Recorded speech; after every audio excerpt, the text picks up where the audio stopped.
ప్రియమైన దేవుని పరిశుద్ధ సంఘమా, యేసుక్రీస్తు పరిశుద్ధ నామములో మీ అందరికీ శుభములు తెలియచేస్తూ ఉన్నాం.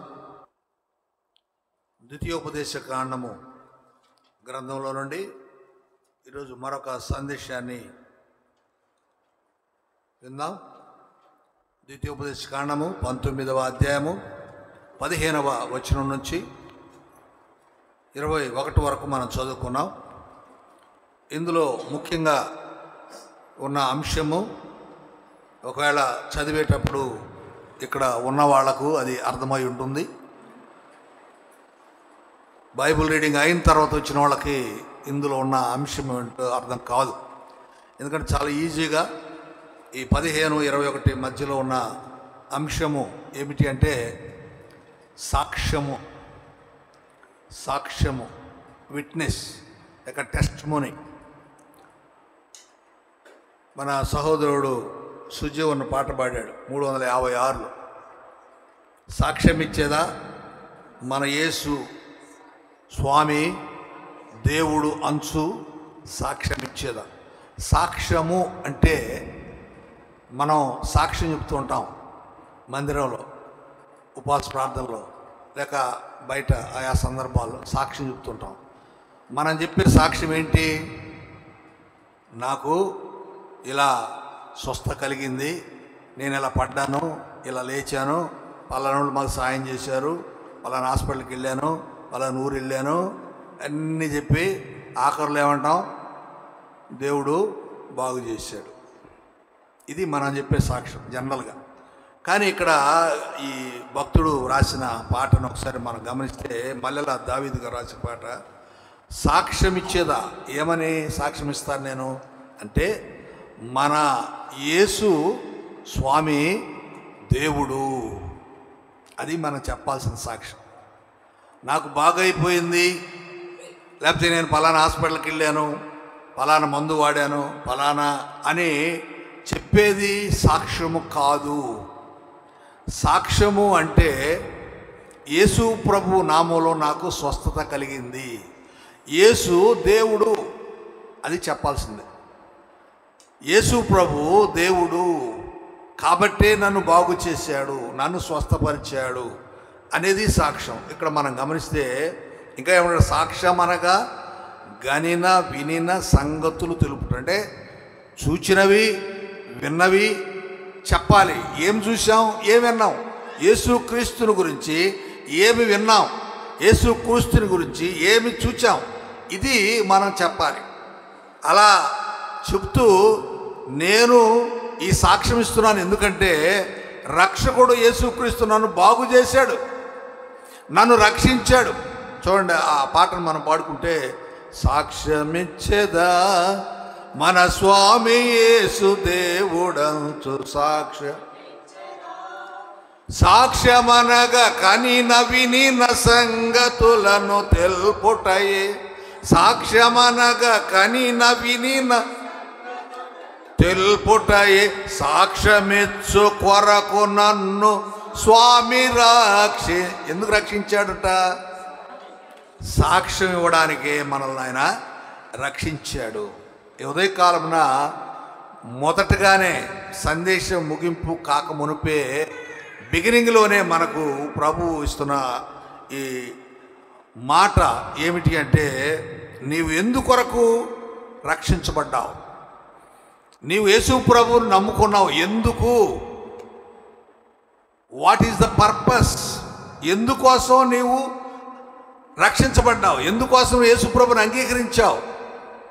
నీ బాగు కోసమా, నీ స్వస్థ కోసమా, నీ విమోచన కోసమా, లేక బాప్తిజం పొందడం కోసమా, సభ్యత్వం కోసమా, సంఘానికి రావడం కోసమా? ఎందుకు అంటే చాలా చక్కగా వ్రాయబడినమాట. సాక్ష్యమిచ్చు కొరకు నన్ను స్వామి రక్షించాడు. ఎందుకు రక్షించాడంటే సాక్ష్యం ఇవ్వడానికి మనం రక్షించాడు. ఇది ఈరోజు మనం జ్ఞాపకం చేసుకోవాల్సింది. యోహాను సువార్త మొదటి పత్రిక, యోహాను మొదటి పత్రిక 1వ అధ్యాయం 1వ వచనంలో యోహాను భక్తుడు తెలియజేస్తున్న ఒక మాటను మనం చూస్తే, ఆది నుండి ఏది ఉండెనో, జీవవాక్యమును కూర్చున్నది ఆది నుండి ఏది ఉండెనో, మేమేది విన్నామో, కన్నులార ఏది చూచామో, ఏది కనుగొన్నామో, మా చేతులు దేని తాకి చూచాయో అదే మేము చెప్తున్నాం. సాక్ష్యం అంటే ప్రభు మనల్ని రక్షించిన దాన్ని చెప్పుకోవడం. ప్రభు నన్ను రక్షించాడు, నేను ఈ రోజున సాక్షిగా నిలిచి ఉన్నాను అని చెప్పడమే సాక్ష్యము. మనం చెప్పే సాక్ష్యాలన్నీ సాక్ష్యాలు కాదు. మనం చెప్పే సాక్ష్యాలన్నీ కూడా దేవునికి మహిమ తెచ్చే ఉండాలి, దేవునికి మహిమ తెచ్చే ఉండాలి. నేను కొన్ని దినాలుగా చేయి నొప్పితో బాధపడుతూ ఉన్నాను. ట్రీట్మెంట్ తీసుకుంటూ ఉన్నాం. మామూలుగా ప్రేయర్ చేస్తూ ఉన్నాం. అంటే పెద్ద సీరియస్గా అయ్యా తీసివేయి నొప్పి అని ఎప్పుడు ప్రార్థన చేయలే. ట్రీట్మెంట్ తీసుకుంటున్నాం. ఈ ట్రీట్మెంట్లో భాగంగా పోయిన వారం నుండి, అనగా పోయిన శనివారం మెడిసిన్ రాశాడు డాక్టరు. అందులో పెయిన్ కిల్లర్స్ రాశాడు. అవి వాడుతూ ఉంటే సోమవారం నుండి కడుపులో నొప్పి, మంట తక్కువ, నొప్పి ఎక్కువ, తట్టుకోలేకపోయిన సోమవారం నుండి 22వ తేదీ నుండి ఎప్పటి వరకు అంటే ఈరోజు ఉదయం వరకు. నేను నిన్న ఈవినింగ్ ప్రేయర్ చేసుకునేటప్పుడు ఈ వాక్యం చూస్తూ ప్రేయర్ చేశాను. ఏమనంటే, అయ్యా రేపు సాక్ష్యం అనే అంశాన్ని నేను ధ్యానం చేయాలి. మరి సాక్ష్యం అనే అంశాన్ని నేను ధ్యానం చేసేటప్పుడు నేను సాక్షిగా ఉండాలి కదా. మరి నేను సాక్షిగా ఉండాలి అంటే నాకు ఈ కడుపులో నొప్పితో నేను బాధపడుతూ ఉంటే ఏమని సాక్ష్యం ఇవ్వగలను? రేపు నేను సాక్ష్యం ఇవ్వాలంటే ఈ రాత్రి నా నొప్పి, ఆ మంట తొలగిపోవాలి. ఎందుకంటే నొప్పి విపరీతంగా ఉంటుంది, తట్టుకోలేము, వాక్యం కూడా చెప్పలేము. మరి రేపు వాక్యం నేను చెప్పాలి కదా. అందులోని సాక్ష్యము అనే అంశం మీద చెప్పాలి. నేను సాక్ష్యం అనే అంశం మీద నేను వాక్యం చెప్పేటప్పుడు ఏ ముఖం పెట్టుకుని నేను చెప్పాలి? నాకు స్వస్థత కలిగితే కదా నేను సాక్ష్యం చెప్పగలను, మెసేజ్ చెప్పగలను అని నిన్న ఈవినింగ్ నేను ప్రేయర్ చేశాను. ఆ ప్రార్థనకు జవాబు ఇస్తాడని నా మనసుకు అనిపించింది. వెంటనే నా మనసుకు అనిపించింది ఆ జవాబు వస్తుంది, రేపు ఏం ఇబ్బంది ఏం లేదు అనుకున్నాను. మరి అలాగే యూత్కి వచ్చాను. యూత్కి వచ్చినప్పుడు కూడా కడుపులో బాగా విపరీతమైన నొప్పిగా ఉన్నది. యూత్కి వచ్చిన తర్వాత ఆ జాస్మిన్తో మాట్లాడాను. అమ్మాయి ఒక సిరప్ చెప్పింది. అంటే దేవుడు ఆమె ద్వారా నాకు గైడెన్స్ ఇచ్చాడనమాట. ఎందుకు ఆ అమ్మాయి పేరుని వాడానంటే, నేను చేసిన ప్రార్థనకు ఇదిగో ఫలానా ట్రీట్మెంట్ తీసుకో బాబు, నీకు స్వస్థ కలుగుతుంది, నువ్వు సాక్ష్యం చెబుతువులే, రేపు మెసేజ్లో సాక్షిగా ఉందులే అని ఆ అమ్మాయి ద్వారా నాకు ఒక సిరప్ చెప్తే, నేను రాత్రి వెంటనే భాస్కర్ నెల్లూరులో ఉంటాడని ఆయన ఫోన్ చేసి చెప్పాను, మెసేజ్ పెట్టాను. ఆయన తీసుకొచ్చాడు. రాత్రి 11 గంటలప్పుడు వేసుకున్నా. ఉదయం 5 గంటలప్పుడు లేచినప్పుడు చూస్తే కడుపులో నొప్పి లేదు. హల్లెలూయా. ఎందుకు ఈ మాట నేను చెప్తున్నానంటే, ఖచ్చితంగా దేవుని వాక్యము సాక్ష్యం అని నేను చెప్పాలంటే నేను సాక్షిగా ఉండాలి కదా. నాలో సాక్ష్యం లేకుండా, నా దగ్గర సాక్ష్యం లేకుండా నేను సాక్ష్యం అనే అంశాన్ని ఎలా చెప్పగలను అని దేవుణ్ణి అడిగాను. దేవుడు మార్గం చూపించాడు. ఓ మట్టిని కంటికి అద్ది ఉమ్మితో ఎలా బాగు చేశాడో అలాగా ఆ సిరప్ అనేటువంటి దాన్ని పంపించి దాని ద్వారా స్వస్థనిచ్చాడు. ఉదయం కూడా నేను పరగడుపున వేసుకున్నాను. ఇప్పటి వరకు అయితే నొప్పి రాలేదు. హల్లెలూయా. ఎందుకు నేను ఈ సాక్ష్యం చెప్తున్నాను? ఎవరు చేశారు ఈ పని? యేసు ప్రభు చేశాడు. ఆయన నేను అడిగాను, అయ్యా నేను ఎలా వారం రోజుల నుండి బాధపడుతూ ఉన్నాను, నువ్వు కడుపు నొప్పి ఇంకేదన్నా పర్లా, ఈ చెయ్యి నొప్పి తట్టుకుంటూ ఉన్నావు, ఏదో స్ప్లింట్ వేసుకొని కవర్ అవుతుంది పర్లేదు, కానీ ఈ నొప్పిని మెలిపెట్టేస్తుంది. దేవుణ్ణి అడిగాను, రేపు సాక్ష్యం చెప్పాలి కదా, మెసేజ్. ఆ తలంపించింది ఆయనే. సాక్ష్యం అనే అంశాన్ని ధ్యానం చేయమని తలంపించింది నువ్వే కదా. మరి నీవే తలంపించినప్పుడు నేను నీ వాక్యాన్ని సాక్ష్యం అనే అంశాన్ని చెప్తున్నప్పుడు నేను సాక్షిగా ఉండకపోతే సంఘానికి నేను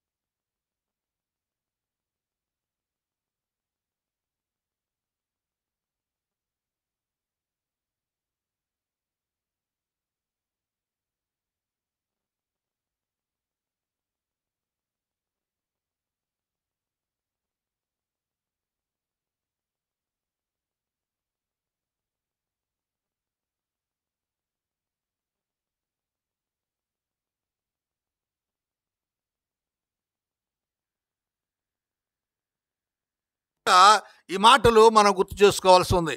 యోహాను సువార్త 19వ అధ్యాయము 35వ వచనంలో ఒక మాట చూద్దాం. యోహాను సువార్త 19వ అధ్యాయము 35వ వచనం. ఇది చూచినవాడు సాక్ష్యం ఇస్తున్నాడు, అతని సాక్ష్యము సత్యమే. మీరు నమ్మునట్లు అతడు సత్యము చెప్పు. అంటే సాక్ష్యము అనే దానిలో సత్యమే ఉంటుంది. యేసు ప్రభు విషయంలో గమనించినప్పుడు ఈటతో ప్రక్కన పొడిచినప్పుడు రక్తము నీళ్లు కారాయి. ఆ కారింది ఆయన చూచాడు, ఆయన చెప్పాడు, అది సాక్ష్యం. చాలామంది అంటుంటారు, యేసు ప్రభు నిజంగా ఈ లోకానికి వచ్చాడా, ఆయన పుట్టాడా, శిలువలో మరణించాడా, చనిపోయాడా, తిరిగి లేచాడా? ఎవరు సాక్ష్యం? ఇదిగో లేఖనాలు. మేము చూచాము, వీఆర్ ద విట్నెస్. మేము చూచాము. అతను నడుస్తూ ఉండగా మేము చూచాము, అతడు చూస్తూ ఉండగా మేము చూచాము, అతడు మాట్లాడుతుండగా మేము చూచాము. మగవాడు మాట్లాడాడు, కుంటివాడు చక్కగా నడిచాడు, గుడ్డివాడు చూడగలిగాడు. ఇవన్నీ మేము చూచాం. ఇవన్నీ మేము చూచాం కాబట్టి ఇది మా సాక్ష్యము అని అక్కడ తెలియచేయబడిన మాట మనం గమనించాల్సింది. ప్రకటన గ్రంథంలో 1వ అధ్యాయము 2వ వచనంలో మాట చూద్దాం. ప్రకటన గ్రంథం 1వ అధ్యాయం 2వ వచనం. దేవుని వాక్యమును గూర్చియు యేసుక్రీస్తు సాక్ష్యమును గూర్చియు చూచింది ఎంత చూశాడో అంతవరకు చెప్పాడంటండి సాక్ష్యం. యోహాను దేవుని వాక్యాన్ని గురించి, సాక్ష్యాన్ని గురించి చూచినంత మట్టుకు, అంటే యేసు ప్రభువుని గురించి తనకు తెలిసినంత కూడా ఈ భక్తుడు, యేసుక్రీస్తుకు ప్రియమైన శిష్యుడు యోహాను చెప్తున్న మాటలు. నేను ఏమి చూచానో అది చెప్తున్నాను, నేను చూచిందే చెప్తున్నాను, చూడని చెప్పడం లేదు. నాతో ఆయన ఉన్న అనుబంధం, నాతో ఆయన కలిగిన స్నేహం, నాతో ఆయన కలిగిన ప్రేమ, ఇవన్నీ కూడా నేను చూస్తున్నాను. కాబట్టి దేవుని వాక్యాన్ని గురించి, యేసుక్రీస్తు యొక్క సాక్ష్యాన్ని గురించి నేను చూచిందంతా కూడా చెప్తూ ఇలాగ వ్రాస్తున్నానని ప్రకటన గ్రంథాన్ని వ్రాస్తూ ఉన్నాడు. అలాగే యోహాను రాసిన 3వ పత్రిక 3వ వచనాన్ని మనం గమనిస్తే, నీవు సత్యమును అనుసరించి నడుచుకొనిచున్నావు, సహోదరులు వచ్చి నీ సత్య ప్రవర్తన గురించి సాక్ష్యము చెప్పగా, గాయు అనేటువంటి ఆ వ్యక్తిని గురించి యోహాను చెప్తున్నాడు. ఏమన్నాడంటే, నీ సత్య ప్రవర్తన, నీ సత్య ప్రవర్తన, నీ రియల్ బిహేవియర్, ఏమండి నిజమైన ప్రవర్తన. ఇప్పుడు మనం దేవుని మందిరంలో కూర్చొని ఉన్నాం. మన ప్రవర్తన నిజమైనదా, డూప్లికేటా, రియలా ఆర్ నాట్? దేవుని మందిరంలో మనం ఉన్నాం. ఇప్పుడు మన ప్రవర్తన అంటే మర్యాదకు కూర్చొని వాక్యం వింటున్నాం. నేను వాక్యం చెప్తున్నాను, మీరు వింటున్నారు. ఇది నిజమైన ప్రవర్తనైనా లేక డూపా?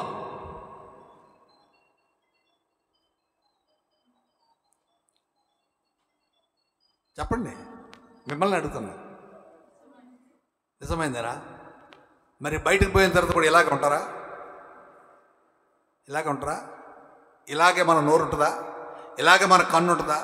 ఇలాగే మన అవయవాలు ఉంటాయా?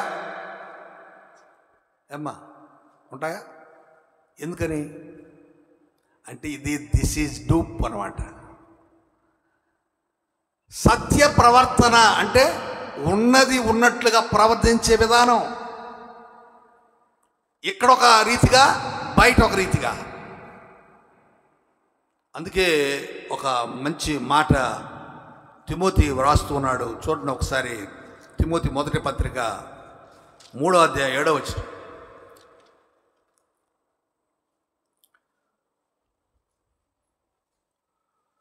తిమోతి 1వ పత్రిక 3:7. మరియు అతడు నిందపాలై అపవాది ఊరిలో పడిపోకున్నట్లు సంఘమునకు వెలుపటి వారి చేత మంచి సాక్ష్యము పొందినవాడై ఉండవలెను. సంఘమునకు వెలుపటి వారి చేత మంచి సాక్ష్యము పొందినవాడై ఉండవలెను. అంటే సంఘము వెలుపట అంటే బయట, సంఘం బయట వాళ్ళ ద్వారా మంచి సాక్ష్యం. ఉదాహరణకు ఇక్కడ నేను వాక్యం చెప్తున్నాను మీ దగ్గర, బయటకు వెళ్ళాను, బార్కు వెళ్ళాను, మందు తాగుతున్నాను, ఓ 4-5 చూసి ఉంటారు నన్ను. అప్పుడు వాళ్ళు ఏమంటారు, నన్ను ఆల్కహాల్ సేవించడానికి వచ్చాడు అంటాడా? ఈయన పాస్టర్ గారు అయ్యా వాక్యం చెప్పడానికి వచ్చాడు అంటారా? కదా.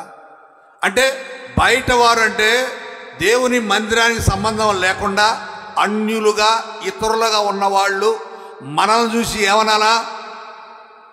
ఇతడు విశ్వాసి, ఇతడు విశ్వాసి అని చెప్పాలి. ఇతడు లోక సంబంధమైన మనిషి అని చెప్పడానికి వీలు కాదు. ఒకళ్ళు అలా చెబితే దట్ ఈజ్ నాట్ టెస్టిమనీ, అది సాక్ష్యం కానే కాదు.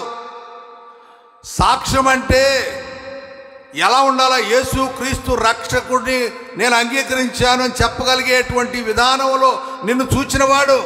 నువ్వు బయట వెళ్ళినప్పుడు నీ ప్రవర్తన చూసినప్పుడు, నీ వస్త్రధారణ చూసినప్పుడు, నీ అడుగుజాడలు చూసినప్పుడు, నీ నడతను చూసినప్పుడు ఏమనాలి తెలుసా? This person is belongs to Christian. క్రీస్తుకు సంబంధించిన వాడు, క్రైస్తవుడు అనాలి. బయట మనల్ని ఏమంటారు? క్రైస్తవుడు అంటారా? ఏమండి, నేనైతే బయటకు వెళ్తుంటే చాలామంది చూసిన వాళ్ళందరూ కూడా క్రిస్టియన్స్ అయితే సార్ మీరు పాస్టర్ గారి లాగా ఉన్నారే అంటారు. హిందువులు అయితే ఈ జెంటిల్ మ్యాన్ అంటారు. ఎందుకు?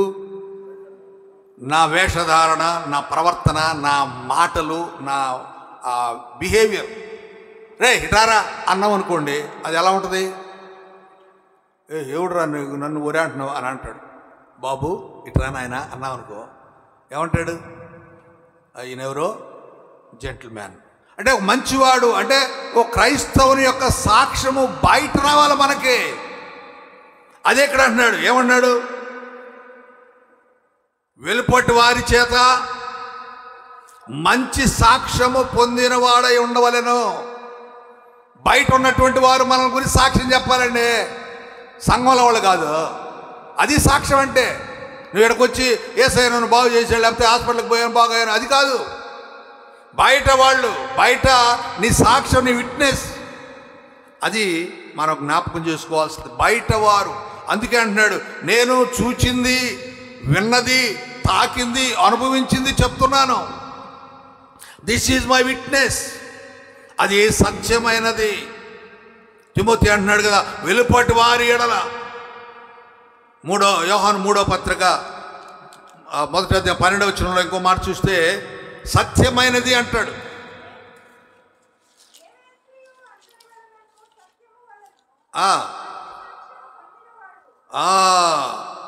ఏమన్నాడు ఇక్కడ?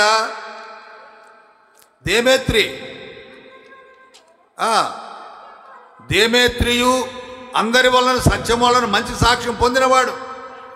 మేము కూడా సాక్ష్యం ఇస్తున్నాం. మంచి సాక్ష్యం ఉంది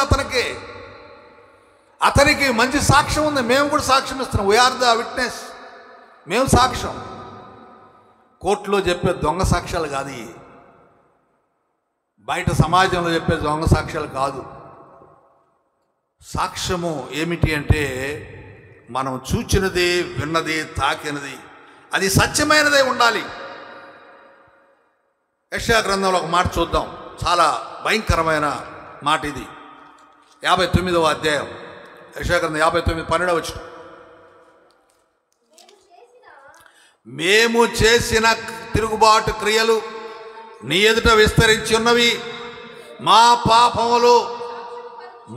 పాపములు మా మీద సాక్ష్యము పలుకుచున్నవే. ఏమండి, మా పాపము మా మీద, మేము ఏ పాపం చేశామో ఆ పాపము బయట కనిపిస్తుంది. ఉదాహరణకి ఎయిడ్స్ పేషెంట్ ఉన్నాడు అనుకోండి. ఎయిడ్స్ పేషెంట్ మందులు తీసుకుంటూ ఉంటాడు, వాడుతూ ఉంటారు. సరే, కొంతమంది బతుకుతారు, కొంతమంది పోతారు. ఆ వ్యక్తికి ఎయిడ్స్ ఉందని తెలిసినప్పుడు ఏమనుకుంటాం మనం? ఆ వ్యక్తికి ఎయిడ్స్ ఎందుకు వచ్చింది? దట్ ఈజ్ విట్నెస్, అదే సాక్ష్యం. ఎయిడ్స్ ఆ వ్యక్తికి ఎందుకు వచ్చింది? అతడు అక్రమ సంబంధాన్ని కలిగి ఉన్నారు. వారు ఎవరైనా కావచ్చు, ఆ స్త్రీ కావచ్చు, పురుషుడు కావచ్చు, అక్రమ సంబంధం కలిగి ఉన్నారు.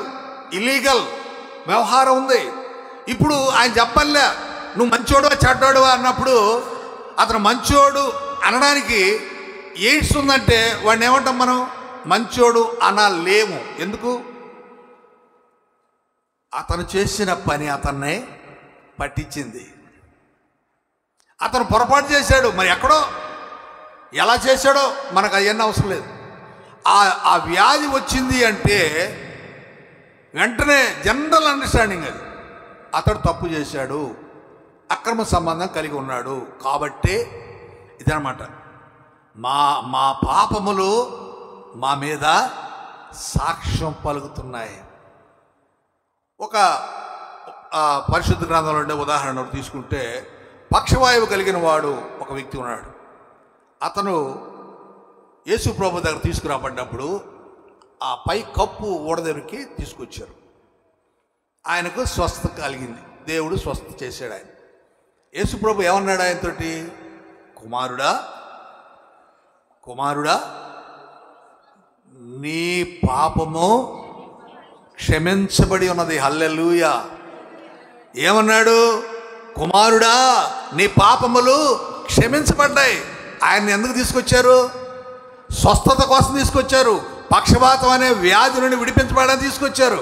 కానీ యేసు ప్రభు అన్నాడు, కుమారుడా నీ పాపము, అంటే ఆ పక్షవాతం అనేది అతనికి పాపము ద్వారా వచ్చింది అని మనం అర్థం చేసుకోవాల్సి ఉంది. ముందు పాపము క్షమించబడితే ఆటోమేటిక్గా నీవు పక్షవాతం అనే జబ్బు నుండి బయటపడతావు. అవునండి ప్రియమైన వాళ్ళారు. అయితే అందరికీ అలా జరుగుతుందని చెప్పలేము.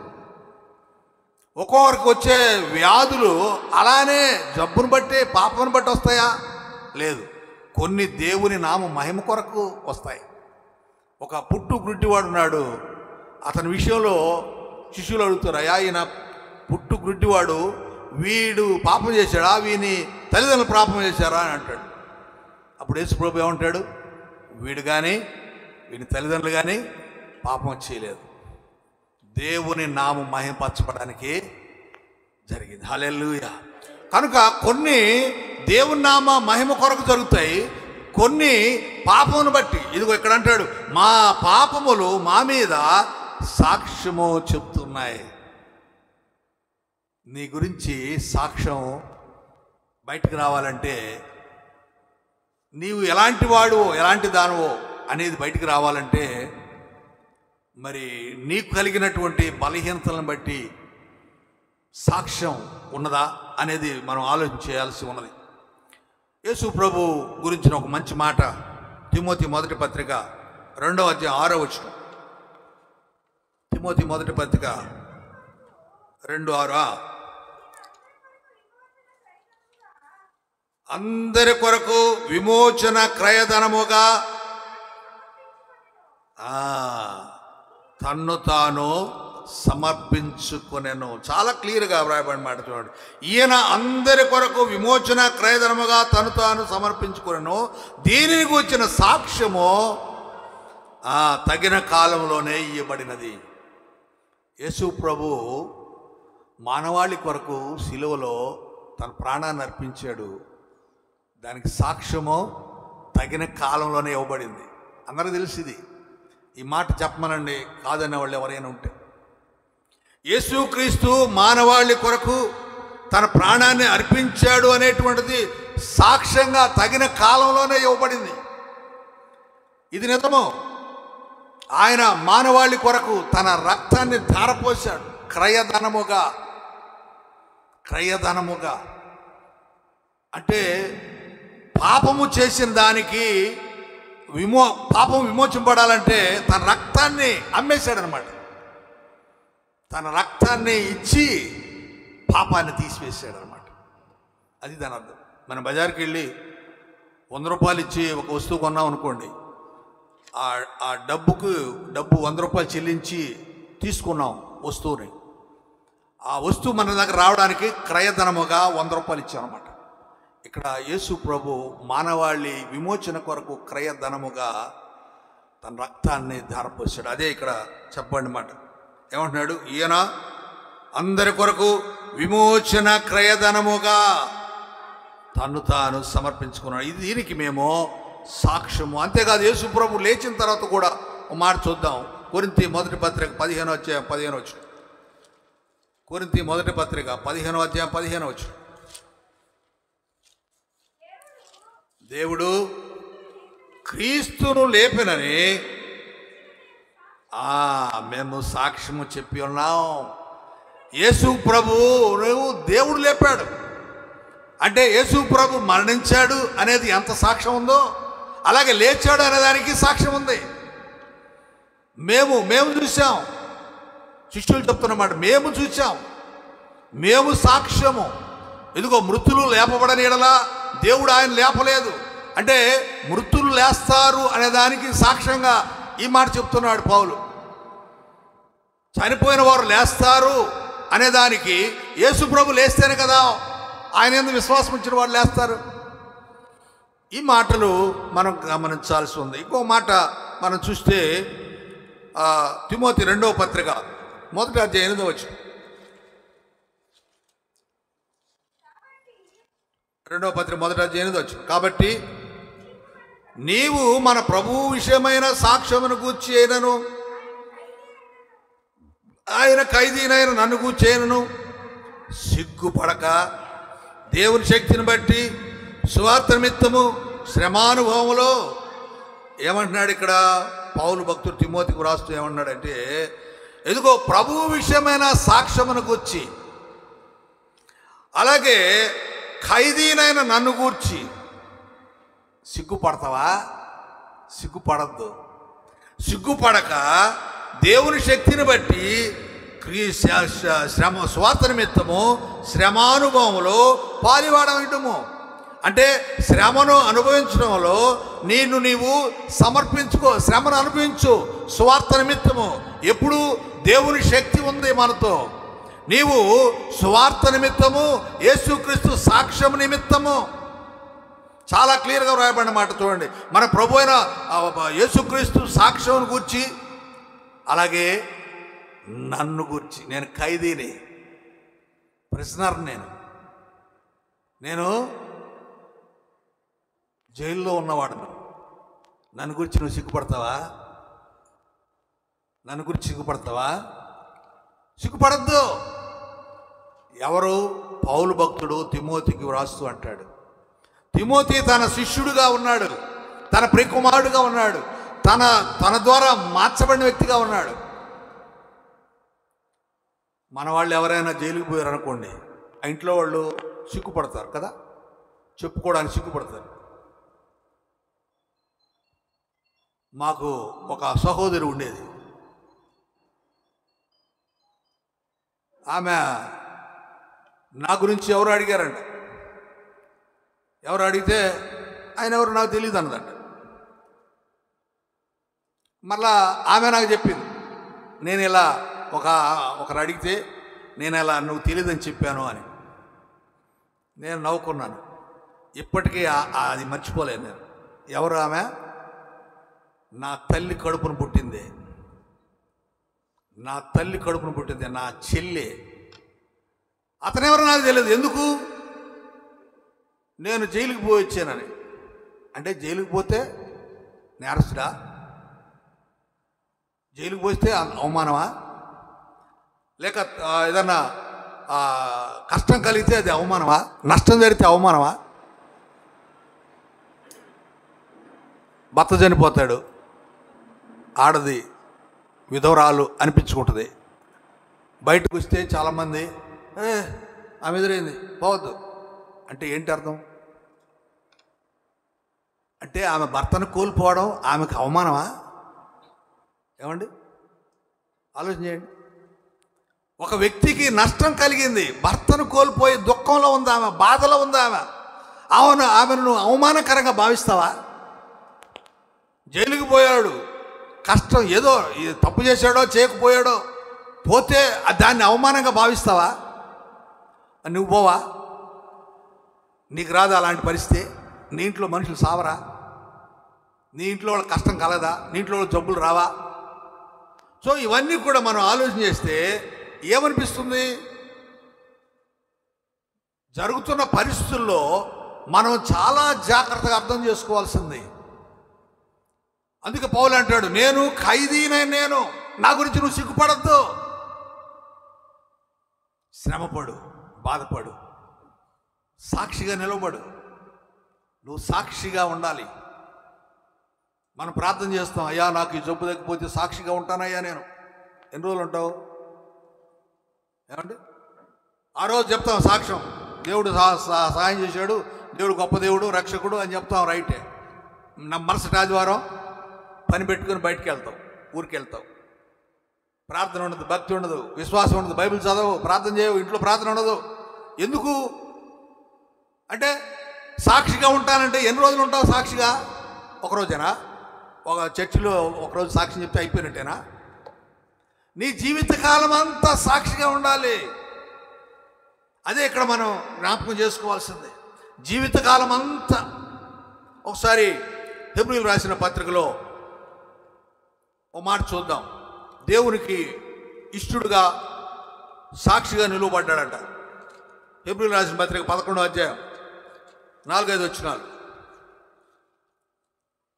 4వ వచనం, విశ్వాసమును బట్టి హేబేలు కయీను కంటే శ్రేష్టమైన వాడుగా శ్రేష్టమైన బలి దేవునికి అర్పించను. దేవుడు అతని అర్పణ గురించి సాక్ష్యం ఇచ్చినప్పుడు ఆ విశ్వాసాన్ని బట్టి నీతిమంతుడని. చూశారండి, హేబేలు గురించి చెప్పండి మాట. ఆయన అర్పణ గురించి దేవుడు సాక్ష్యం ఇచ్చాడంట. దేవుడు ఆ వ్యక్తిని గురించి, హేబేలు అనే వ్యక్తిని గురించి సాక్ష్యం ఇచ్చాడు. ఈ అర్పణ యోగ్యమైనది, ఈ అర్పణ అంగీకారమైనది, ఈ అర్పణ నాకు సంతోషాన్ని కలిగించేది, ఈ అర్పణ నాకు ఆనందాన్ని ఇచ్చింది. మన అర్పణలు ఎలా ఉన్నాయి ఒకసారి ఆలోచన చేయాల్సి ఉంది. ఇక్కడ అంటున్నాడు, ఆ విశ్వాసం బట్టి దేవుడు సాక్ష్యం ఇస్తే దానివల్ల హేబేలు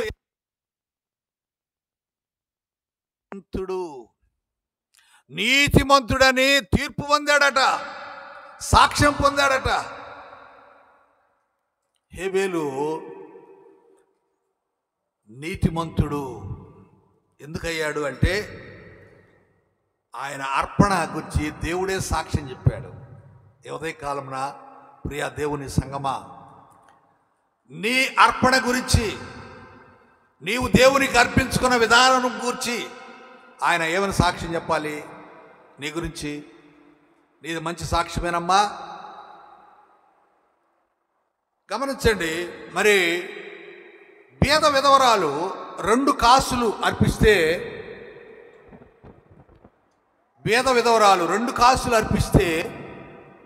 యేసు ప్రభు అన్నాడు, వీళ్ళందరికంటే ఎక్కువ ఇచ్చింది ఆమె అన్నాడు.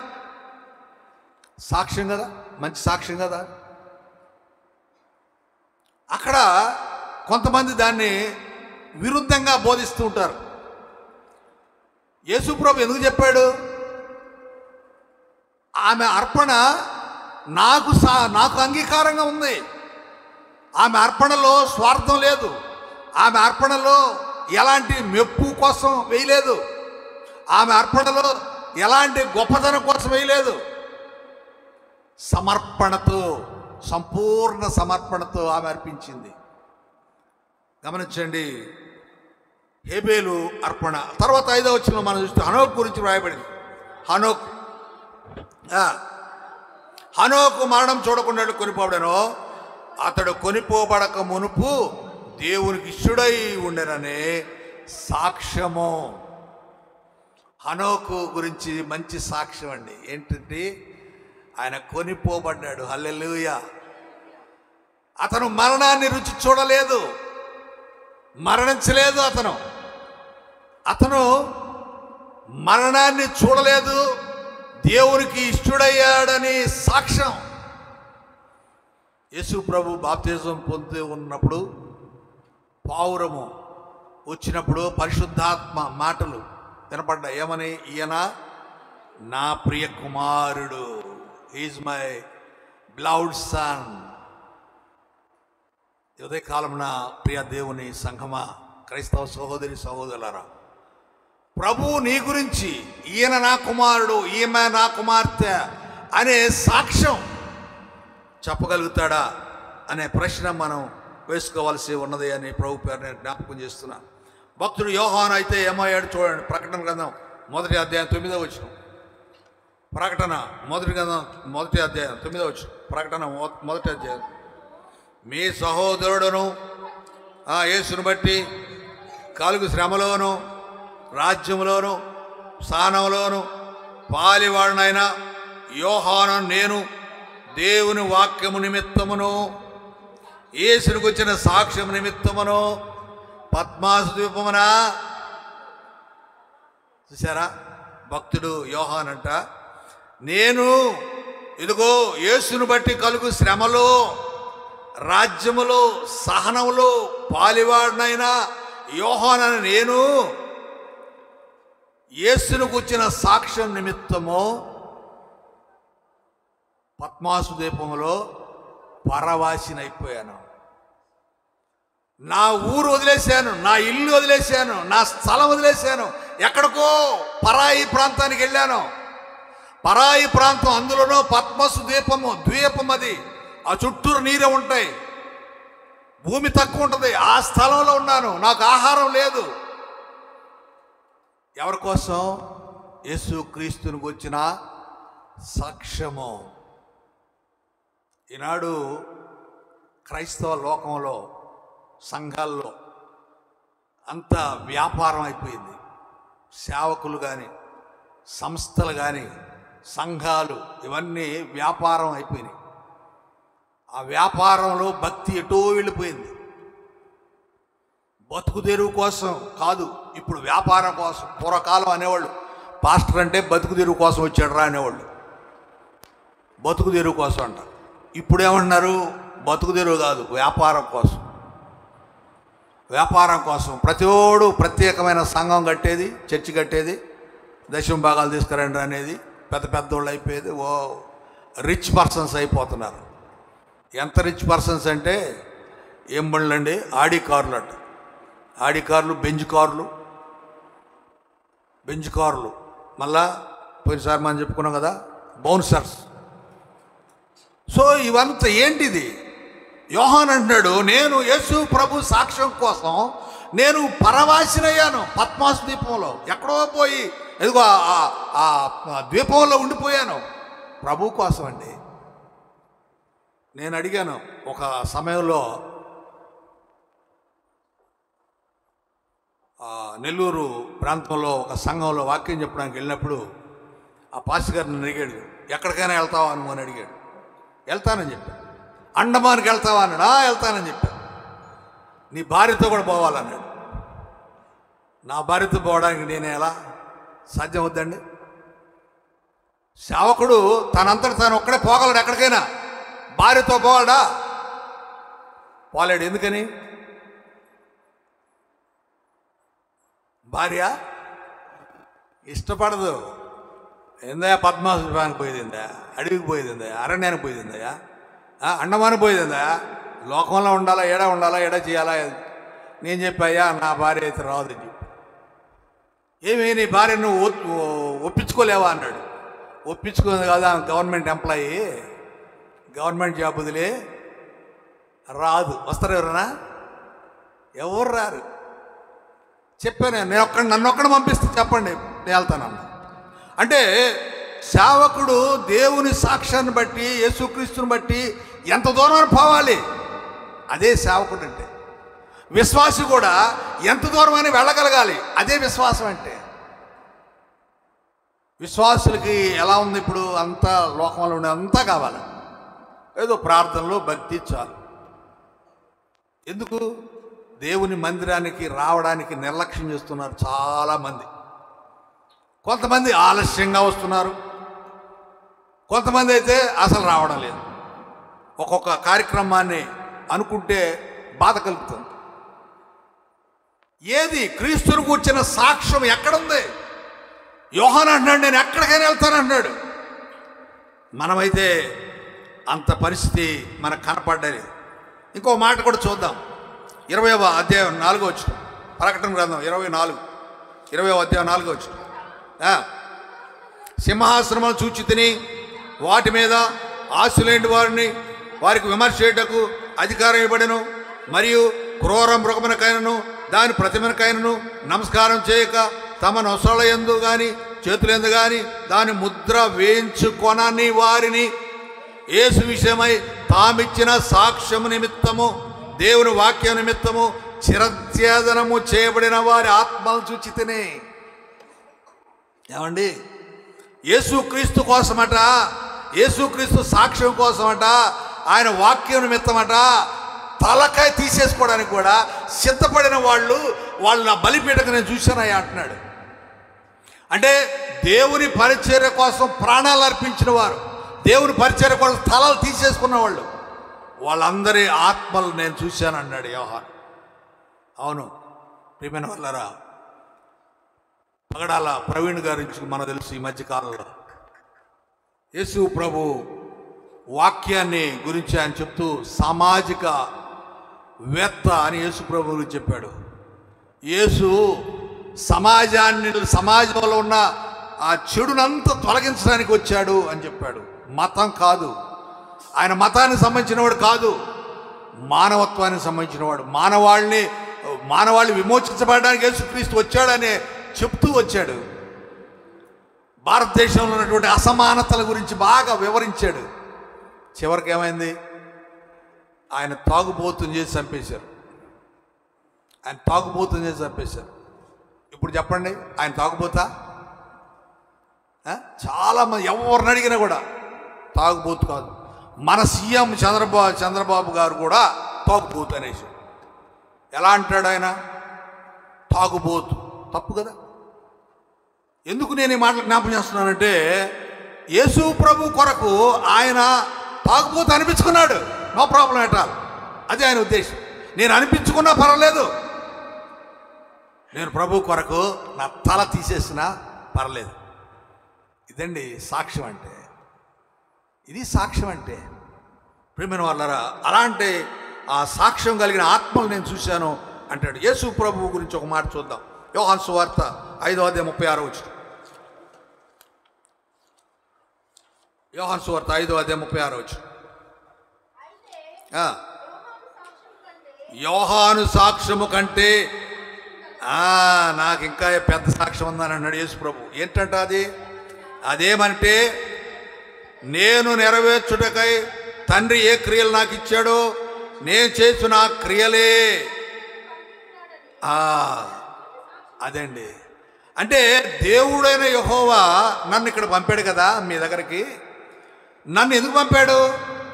ఆ పనులు నేను చేస్తున్నా కదా. నువ్వు ఫలానా పని చెయ్యా అని నన్ను పంపించాడు. ఆ పని నేను చేస్తున్నాను. ఆ పనుల వల్లనే నాకు సాక్ష్యం ఉంది అంటాడు. ఆ పనులే నేను ఎందుకు వచ్చాయో చెప్తున్నాయి అని అంటాడు. ఏమండి, విన్నారే మాట? ఉదాహరణకి నేను అనుకోండి, నేను ఎందుకు వచ్చాను మీ దగ్గరకు? సేవ చేయడానికి వచ్చాను. నేను సేవ చేస్తూ వ్యాపారం చేశాను అనుకోండి, కరెక్టేనా అది? ఏమండి, అదే అన్నమాట ఇది. తండ్రి నన్ను ఏ పనికి పంపించాడో నేను ఆ పనే చేస్తుంటే ఆ పని వల్ల ఆ సాక్ష్యం బయటకు వచ్చింది. నేను వాక్యం చెప్తూ ఉంటే మీరందరూ ఏమనుకుంటారు? వాక్యం చెప్తున్నాడు ఈయన పాస్టర్ గారు, దేవుడు ఈయన అందుకే పంపించాడు అనుకుంటారు.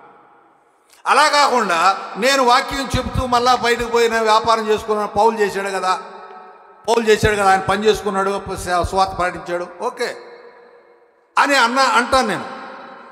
అంటే నేను పూర్తిగా దేవుల్లో ఉన్నట్ట, వ్యాపారంలో ఉన్నట్ట? రామాపట్నం సెమినరీలో ఉన్నప్పుడు ఒక పాస్టర్ గారు ఉండేవాడు. అక్కడ బంక్ పెట్టుకొని ఉండేవాడు.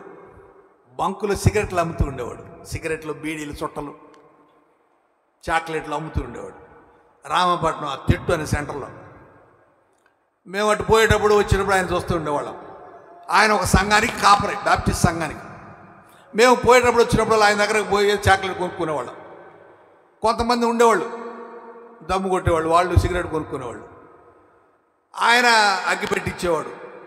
మరి ఆయన తాగుతాడో లేదు మనకు తెలీదు. నేను ఒకసారి అడిగాను, అన్నా నువ్వు ఈ పని చేస్తున్నావు కదా, మరి సంఘ కాపరిగా పనిచేస్తుంటివే ఎట్లా అనంటే, అయ్యా ఇది ఇదే అది అదే అన్నాడు. ఆయన పక్కగానే ఉన్నాడు, పర్ఫెక్ట్గానే ఉన్నాడు. కానీ చూసేవాళ్ళు అందరూ ఏమనుకున్నారు ఆయన్ని? సో ఇక్కడ గమనించాల్సింది ఏంటంటే, నువ్వు ఏ పని మీద వచ్చావో ఆ పని చేస్తే ఆ పనే సాక్ష్యం ఇవ్వాలి. నువ్వు చేసే పనే నిన్ను గురించి సాక్ష్యం ఇస్తుంది. నేను సేవకుడిని కాబట్టి నేను సేవ చేయాలి, ఇంకోటి చేయకూడదు. నువ్వు విశ్వాసిగాడు లోక సంబంధమైన వ్యాపారాలు ఉద్యోగాలు ఉంటాయి, వేరే సంగతి. విశ్వాసానికి దానికి సంబంధం లేదు. కానీ విశ్వాసిగానే ఉండాలి. నేను విశ్వాసిని తప్పుడు పనులు చేయొచ్చు అనడానికి లేదు.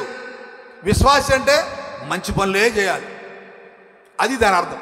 ఇక్కడ యేసు ప్రభు చెప్తున్న మాట ఏంటంటే, నా తండ్రి నన్ను ఏ పనికి పంపించాడో ఆ పని నేను చేస్తూ ఉంటే అదే సాక్ష్యం ఇస్తుంది. ఉదయకాలం నా ప్రియమైన వాళ్ళరా, మీకా గ్రంథంలో ఒక మాట చూస్తే దేవుడు తెలియజేస్తున్న మాట. 1వ అధ్యాయం 2వ వచనం. మీకా 1వ అధ్యాయం 2వ వచనం.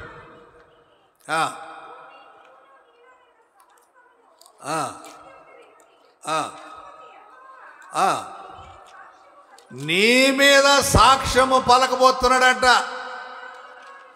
ఎక్కడి నుంచి అంటమ్మా? పరిశుద్ధాలయములో నుండి. చాలు చాలు చాలు. పరిశుద్ధాలయంలో నుండి మీ మీద సాక్ష్యం పలకబోతున్నాడు. దేవుడైన యెహోవా పరిశుద్ధాలయము అంటే ఇది మన పరిశుద్ధాలయమే కదా. ఈ పరిశుద్ధాలయంలో నుండి నీ మీద సాక్ష్యం పలుకుతాడట. ఏమని? నువ్వు మంచివాడువా చెడ్డవాడువా, నువ్వు మంచిదానివా చెడ్డదానివా, నువ్వు విశ్వాసివా అవిశ్వాసివా, నీలో మంచి క్రియలు ఉన్నాయా చెడ్డ క్రియలు ఉన్నాయా, నీలో మానవత్వం ఉందా క్రూరత్వం ఉందా, ఆయన సాక్ష్యం పలుకుతాడు. ఎక్కడ? పరిశుద్ధాలయములో నుండి. నీ గురించి ఈ నా కుమారుడు నా మందిరానికి వచ్చాడు, నన్ను ఆరాధిస్తున్నాడా లేదా, నా వాక్యం వింటున్నాడా లేదా, నా పాట పాడుతున్నాడా లేదా, మర్యాదగా ఉంటున్నాడా లేదా, ఇష్టానుసారంగా వెళ్తా ఉన్నాడా వస్తా ఉన్నాడా, సమయానికి వస్తున్నాడా లేదా, ఆలస్యంగా వస్తున్నాడా లేదా, అయిపోయేటప్పుడు కూడా వస్తున్నాడు, ఇంకా వస్తున్నారు జనాలు. అదేంటో మరి అర్థం కాలే, ఇంకా వస్తున్నారు. Still they are coming. We don't have any discipline కదా, క్రమశిక్షణ లేదు మనకి. అందరి సంగతి చెప్పట్లే నేను, కొందరి సంగతి చెప్తున్నా, ఆలస్యంగా వచ్చిన వాళ్ళ సంగతి చెప్తున్నా. క్రమశిక్షణ లేదు. దేవుని మందిరానికి వచ్చాక క్రమశిక్షణ లేకపోతే నీ జీవితంలోనే క్రమశిక్షణ ఉండదేక. అది గుర్తుపెట్టుకోండి అందరూ. ఎవరు బాధపడాల్సిన అవసరం లేదు. పాస్టర్ గారు తిట్టాడు, కొట్టాడు, అరిచాడు అనబల్లే.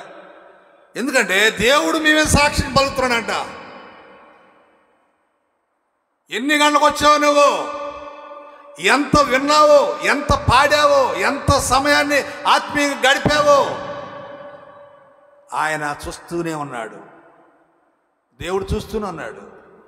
ఒకసారి ఆలోచన చేయాలని ప్రభు పేరు నేను జ్ఞాపకం చేస్తున్నాను. దేవుని యోహాను 1వ పత్రిక 5వ అధ్యాయం 9వ వచనంలో ఒక మాట ఉంది, మంచి మాట, బలమైన సాక్ష్యం అంట. 1వ పత్రిక, యోహాను 1వ పత్రిక 5వ అధ్యాయం 9వ వచనం. మనము మనుషుల సాక్ష్యం అంగీకరిస్తున్నాం కదా, దేవుని సాక్ష్యం మరి బలమైనది. దేవుని సాక్ష్యం ఆయన తన కుమారుని గురించి ఇచ్చినదే. బలమైన సాక్ష్యం అంట యేసుక్రీస్తుని గురించి ఇచ్చిందేనట. ఏమిటి? ఈయన నా ప్రియ కుమారుడు, ఈయన లోకము కొరకు క్రయధనముగా అర్పించబడ్డవాడు.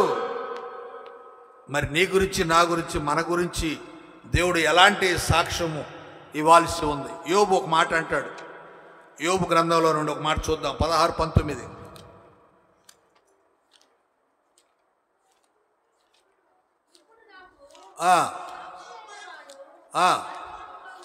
చూశారండి, నాకు సాక్షి పరలోకంలో ఉన్నాడు అంటే దేవుడు చూస్తున్నాడంట.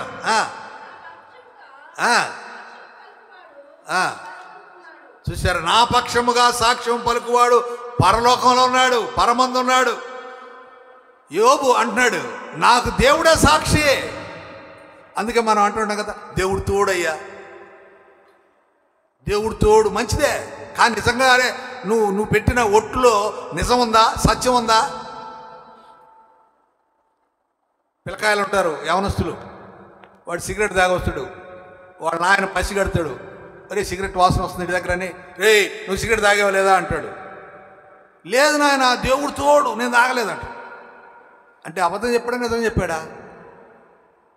నాయన కోపం వస్తే కర్ర తీసుకుంటాడు, ఒరే నీ కాడ వాసన వస్తే కదండి నేను పట్టుకుందే, నీ దగ్గర వాసన వస్తే కదండి నేను గుర్తుపెట్టింది, నువ్వు మళ్ళీ దేవుడు తోడు అన్నావు. లేదు నాయన దేవుడు తోడు నాయన, నేను తాగలేదు, పక్కోడేవుడు తాగేడు కదా. అంటే ఉదాహరణ కోసం చెప్తున్నా ఈ మాట. దేవుని తోడు అన్నప్పుడు అది నిజమై ఉండాలి. యేసు ప్రభు కూడా అంటాడు, ఒట్టు పెట్టుకోవద్దు మీరు దేవుడి తోడని, ఆకాశ తోడని, భూమి తోడని, ఆ తోడు ఈ తోడని పెట్టుకోకండి అంటాడు. ఎందుకంటే దేవుడు నీకంటే చిన్నవాడు కాడు. ఇక్కడ గమనించాల్సిందే, యోబు అంటున్నాడు, ఆయన ఉన్నాడు, ఆయనే పరలోకమందున్నాడు నా మీద సాక్ష్యం చెప్పడానికి, ఆయన నా గురించి సాక్ష్యం చెప్తాడు. అవును, యోబు గురించి మంచి సాక్ష్యం ఉందా? ఏమండి, ఉందా? మంచి సాక్ష్యమేనా యోబు గురించి? మనం ఒప్పుకుంటామా? ఎస్, ఒప్పుకుంటాం. ఎందుకంటే ఆయన ఎన్ని కష్టాలు వచ్చినా కూడా దేవుని ఒక్క మాట అనలేదు. భార్య అంటే కూడా భార్యను వారించాడు, నువ్వు అలా అనకూడదమ్మా అన్నాడు. కనుక చివరిగా ఒక మాట చూసి మనం వాక్యాన్ని ముగించుకుందాం. కీర్తనలు 51 కీర్తన 7వ వచనం, 51 కీర్తన 7వ వచనం. నా జనులారా నేను మాట్లాడబోచున్నాను, ఆలకించండి. ఇశ్రాయేలు ఆలకింపుము, నేను దేవుడను, నేను దేవుడను, నేను నీ మీద. ఏమంటున్నాడు? బాగా ఈ మాట చదవాలి. ఎలా చదవాలి ఇది ఈ మాట? ఇశ్రాయేలు ఆలకింపుము, నేను దేవుడను, నేను దేవుడను అంటే 2 సార్లు అన్నాడంటే ఏంటి అర్థం? నేను నీ దేవుడిని 2 సార్లు అన్నాడు. ఎందుకన్నాడు? నేను దేవుడను, నీ దేవుడను ఎందుకన్నాడు 2 సార్లు? వార్నింగ్ అనమాట అది. రే నేను రా, రే నేను, అదనమాట. నేను దేవుడను, నీ దేవుడను. ఏమనుకుంటున్నావు? నీ మీద నేను సాక్ష్యము పలుకుతా, నేను నీ మీద సాక్ష్యం పలుకుతా. ఏం చేస్తున్నావు నువ్వేం చేస్తున్నావు? నువ్వు ఎలా ఉంటున్నావు? నీ క్రైస్తవ జీవితం ఏమిటి? నీ విశ్వాస జీవితం ఏంటి? నీ భక్తి జీవితం ఏమిటి? నీ ప్రవర్తన ఏమిటి? నీలో సత్యం ఎంత? నేను నీ మీద సాక్ష్యం పలుకుతాను. మీకా గ్రంథంలో చెప్పబడిన మాట, నేను నీ మీద సాక్ష్యము పలుకుతాను. యెహోవా నీ మీద సాక్ష్యం పలకబోతున్నాడు. నీ జీవన విధానం ఎలా ఉంది? నీ స్థితి ఎలా ఉంది? నీ ప్రవర్తన ఎలా ఉంది? లోకంలో ఉన్న మాదిరిగానే ఉందా? మార్పు ఏమైనా ఉందా? లోకంలో ఉన్న మనుషులందరిలాగే నువ్వు ఉన్నావా? ఏమైనా మార్పు ఉందా? నేను నీ దేవుణ్ణి, గుర్తుపెట్టుకో. I am your God.